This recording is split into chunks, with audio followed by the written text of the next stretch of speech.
Hi, I'm Beverly. I'm from Edinburgh in Scotland, and I work at the National Library of Scotland as the Education and Outreach Officer there. And I'm in Prague at the moment. I've travelled all the way from Scotland to meet Al and some of the other ModPo students. And I did that because I'm just so excited about the course. I did it for the first time last year, and I'd previously done another MOOC, The Fiction of Relationship, which I enjoyed as well.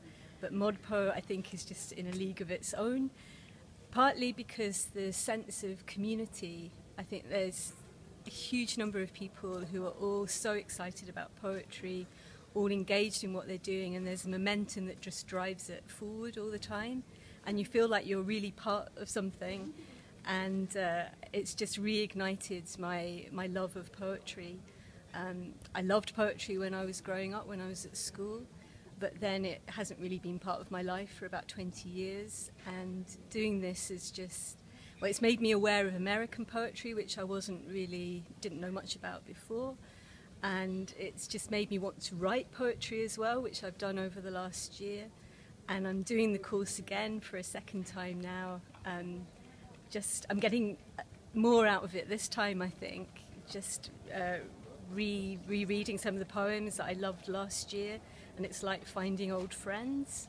And I've met some of the people who also love poetry, other ModPo people in Edinburgh where I live. We have regular meetups there, and I've got 3 degrees, and so I've gone through quite a lot of education.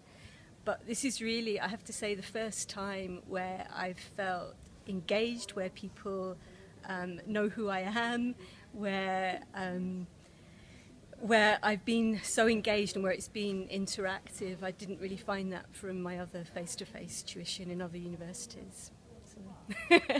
So I would say to anybody, I was really dubious about e-learning and about MOOCs, but I'm kind of raving about this to all my friends and family and trying to get them involved, even if they're not big fans of poetry, because I think it's a fantastic way of learning.